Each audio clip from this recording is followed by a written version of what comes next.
दीनार express बंद फाटक के सामने से गुजरने लगी। हवा की शिद्दत ने घुम्मन को पीछे हटने पर मजबूर कर दिया। वो सब झंडी को हिलाते हुए पटरी से कुछ हटकर खड़ा हो गया। इसके पीछे दो गाड़ियां और एक ट्रक फाटक खुलने के इंतजार में खड़े थे। ट्रेन गुजर गई और पीछे धूल का गुबार छोड़ गई। घुम्मन ने फुर्ती के साथ फाटक को खोला और ट्रैफिक फाटक से गुजरकर आगे बढ़ने लगा। सर्दी की शिद्दत में दम बदम इजाफा हो रहा था। उसे वक्फे वक्फे के साथ अपने जिस्म में कपकपी की लहर उठती महसूस हो रही थी। उसने जेब में से बैटरी बाहर निकालकर सुलगाई और धुआं बाहर उगल दिया। पटरी के साथ छोटा सा कमरा बना हुआ था जिसकी बुसीदा दीवार पर घड़ी लगी हुई थी। रात के 9:45 बजने वाले थे। उसे अपनी नौकरी बिल्कुल पसंद नहीं थी। काम मुशक्कत तलब नहीं था, लेकिन घुम्मन आराम तलब था। फिरोजपुर लाइन की इस ट्रैक पर गाड़ियों की आमतरफ ना होने के बराबर थी, लेकिन 4-5 जो भी गुजरती थीं इनके औकात निहायत तकलीफदेह थे। उसे रात कब्रनुमा कमरे में गुजारनी पड़ती थी। वहाँ सर्दी दूर करने का इंतजाम नहीं था। कमरे के इर्द गिर्द दूर तक सुनसान और चिटेल मैदान था जिसमें खुश्क झाड़ियाँ जा बजा बिखरी हुई थीं। खाना बदोश इन झाड़ियों को जलाने के लिए इस्तेमाल करते थे, लेकिन काहली की बदौलत वो इन्हें इकट्ठा करने की कोशिशें नहीं करता था। घुम्मन ने बेड़ी को मुंह में दबाया और हाथों को रगड़ते हुए कमरे की तरफ चलाया। इसने दरवाजे को बंद करके इसे ताला लगाया। अब रात के 12 बजे तक रेलवे ट्रैफिक मुअत्तल रहना था। अमूमन इस वक्त के दौरान वो फाटक से कुछ दूर वाक़या अपने घर का चक्कर लगा आता था, हालांकि ये खिलाफ कानून बात थी। बहरहाल इसे अपने जिस्म को गर्म रखना होता था और गर्मी का सामान इसके घर में था। फिर फाटक को बंद करना और खोलना ट्रेन की आमद और गुजर जाने के बाद तक महदूद होता था। 10 बजे के बाद से लेकर 12 बजे तक कोई भी ट्रेन फिरोजपुर लाइन से नहीं गुजरती थी। अगर इस वक्त के दौरान वो घर से होकर वापस आ जाता तो इसके ख्याल में किसी को इतराज़ नहीं होना चाहिए था। उसने बेड़ी का लंबा कश लिया और धुआं बाहर उगलने के बाद लंबे डग भरता हुआ मुख्तसर रेलवे स्टेशन की इमारत के पीछे वाक़या क्वार्टरों की तरफ चलने लगा। हर तरफ हू का आलम तारी था। स्टेशन की इमारत सुनसान पड़ी हुई थी। इमारत के पीछे एक लाइन में 10 के करीब क्वार्टर बने हुए थे। इनमें ज़्यादातर खाली थे। चौथे नंबर का क्वार्टर इसका था। दरवाजे पर ताला लगा हुआ था। इसने इजिल्लत के आलम में ताला खोला और दरवाजे को धकेल कर सहन में दाखिल हो गया।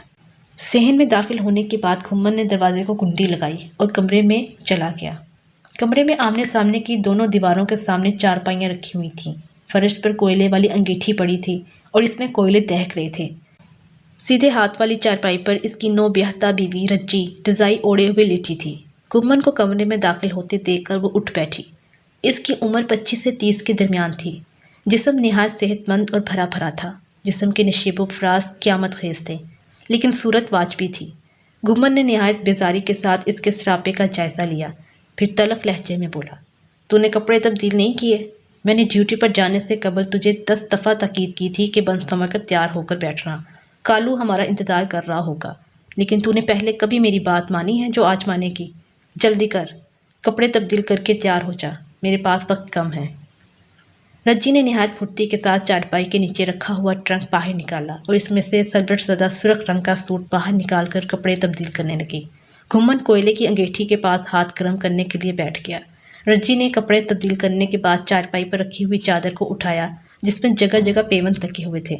उसने चादर को अच्छी तरह जिस्म के गिर्द लपेटा और तफहीमी निगाहों से घुम्मन की तरफ देखने लगी।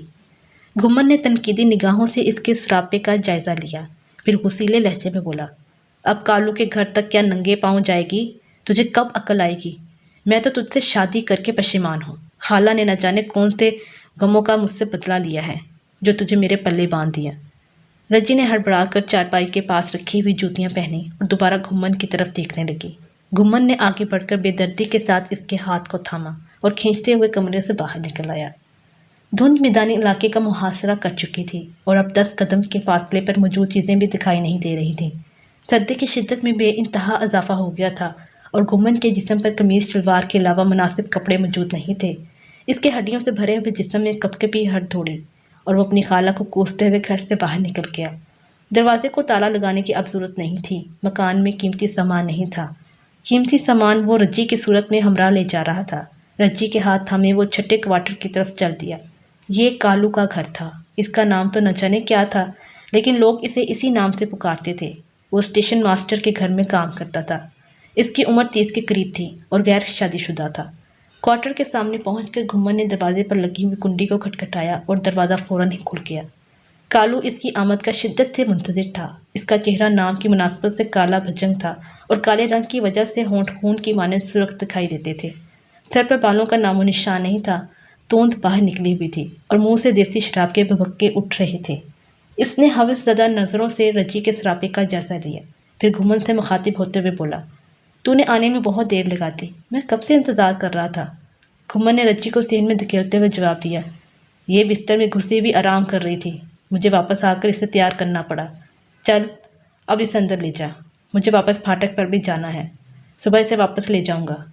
कालू ने मुस्कुराते हुए इस बात में सह लाया और टीन के दरवाजे को बंद करके इसे कुंडी लगा दी। घुमन तेज़ कदमों से चलता हुआ अपने क्वार्टर में चला आया।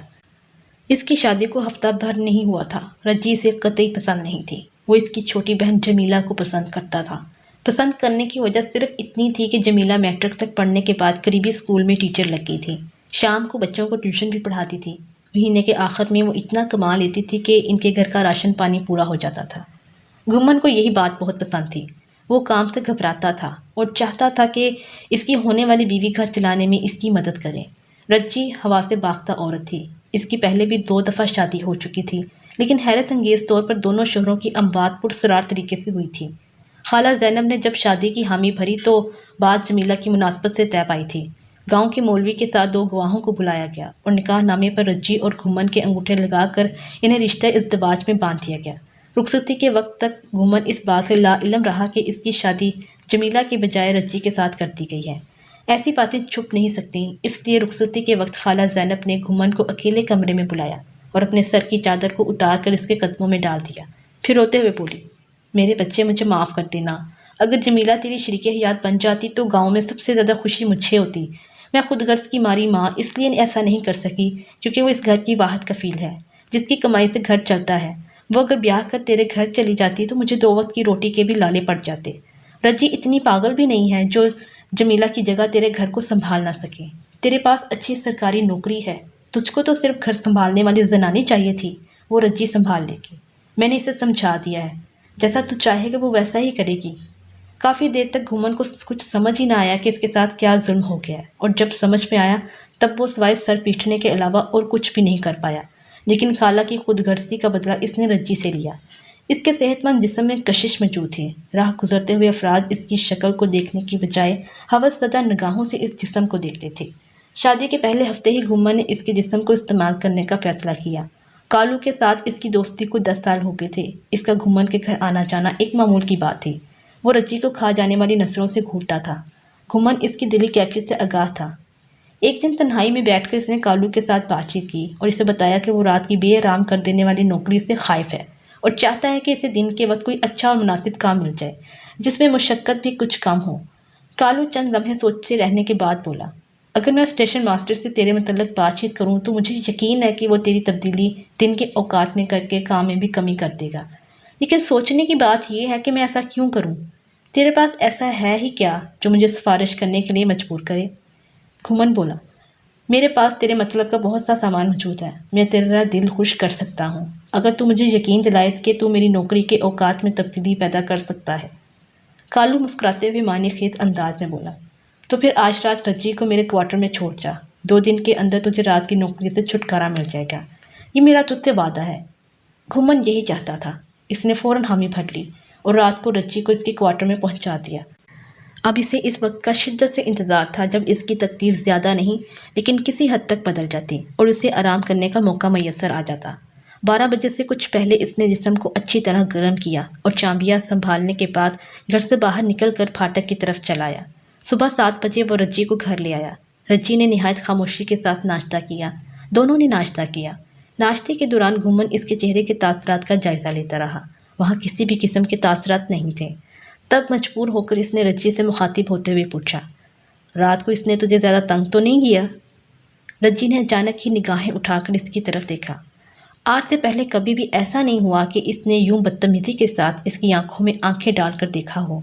इसकी सर्द आंखों में न जाने ऐसी क्या बात थी कि बेअख्तियार घुमन ने निगाहें झुकाकर ज़मीन को घूरना शुरू कर दिया। रज्जी ने बेइतनाई के साथ दस्तरखान को समेटना शुरू कर दिया। घुमन नरम लहजे में बोला, देख रज्जी, मुझे खुद भी ये सब कुछ अच्छा नहीं लगता, लेकिन कुछ पाने के लिए कुछ खोना तो पड़ता है। यूँ समझ हमने एक रात को खोकर और बहुत सी रातों का सुकून हासिल कर लिया, तो पिछली रात को भुला दे। ऐसा समझ के वो तेरी ज़िंदगी में आई ही नहीं थी। रज्जी ने दस्तरखान को सीधे हाथ में थामा और उल्टे हाथ में खाली चाय की दिगची को पकड़ते हुए स्पॉट लहजे में बोली, उन्हें ये सब कुछ पसंद नहीं है। वो नादीदा लोग मेरे हमदर्द हैं और तुझे समझाने के लिए आएंगे। घुम्मन ने हैरत भरी निगाहों से इसकी तरफ देखा, लेकिन वो कमरे से बाहर निकल गई थी। उसे इसकी बातों की समझ नहीं आई थी, लेकिन वो समझना चाहता भी नहीं था। इसलिए हाथ मुंह धोकर कालू के क्वार्टर की तरफ चला आया। कालू स्टेशन मास्टर के घर की तरफ जाने की तैयारियों में मसरूफ़ था। घुम्मन को देखते ही पुरजोश अंदाज में बोला, रज्जी बहुत जानदार औरत है, मैं इसे तमाम ज़िंदगी भुला नहीं पाऊँगा। तो स्टेशन मास्टर से आज के दिन मेरे मतलब बातचीत ज़रूर करना, मुझसे अब रात की ड्यूटी नहीं होती। कालू ने इसे दिलासा देने वाले अंदाज में कहा, तो फिक्र ना कर, तेरा काम हो जाएगा। मैं शाम को तेरे साथ तफसीली बातचीत करूँगा। अभी मुझे देर हो रही है, मैंने स्टेशन मास्टर के घर जाना है। घुम्मन ने इस बात में सर हिला दिया और कालू के क्वार्टर से बाहर निकलकर अपने क्वार्टर में चला आया। रज्जी नाश्ते के बाद बर्तन धोने में मसरूफ़ थी। वो इसके करीब ही कच्ची ज़मीन पर आलती पालती मार कर बैठ गया। रज्जी ने इसकी तरफ तवज्जो नहीं दी और खामोशी के साथ बर्तन धोती रही। वो निहायत कमको और पुरस्कार शख्सियत की मालिक थी। शादी के बाद से अब तक इसने बहुत कम बातचीत की थी, लेकिन घर के कामकाज के लिहाज से फुर्तीली औरत थी। चंद लम्हे ज़मीन पर खामोश बैठे रहने के बाद घुम्मन ने पूछा, तो सुबह किन लोगों की बात कर रही थी कि वो नादीदा हमदर्द लोग समझाने के लिए आएंगे? रज्जी के तेज़ी से चलते हुए हाथ यकलख्त रुक गए। इसने घुम्मन की तरफ देखा और बोली, वो मेरे चाहने वाले हैं, गलत काम बर्दाश्त नहीं करते। मेरे पहले दोनों शोहरों ने भी ऐसा किया था, इसलिए उन्हें ख़त्म कर दिया गया। उनकी लाशें गांव के बाहर जोहड़ के किनारे से मिली थीं। दोनों की आंखें निकाल ली गई थीं और सर पर बाल भी नहीं थे। घुम्मन ने हैरत भरे लहजे में पूछा, कातिल का पता नहीं चला? गांव का कोई बंदा होगा? रज्जी ने बर्तन समेटे और उन्हें नीम के दरख्त के नीचे रखी हुई चारपाई पर सूखने के लिए तरतीब के साथ रखने लगी। घुम्मन ने दोबारा पूछा, तूने मेरी बात का जवाब नहीं दिया। तो एक जैसी मौत के बाद तो तुझ पर भी गांव वालों को शक करना चाहिए था। इस दफ़ा इसने झटके के साथ ईस्ट की तरफ मुड़ते हुए तल्ख लहजे में जवाब दिया, इसीलिए तो तुझे समझा रही हूँ कि इनके आने से पहले गलत कामों को तर्क कर दे, वरना तेरे हक में भी अच्छा नहीं होगा। इसके लहजे में न जाने ऐसी क्या बात थी कि घुम्मन ने घबरा कर मुँह बरामदे की तरफ फेर लिया और फिर खामोशी के साथ उठकर कमरे में चला आया।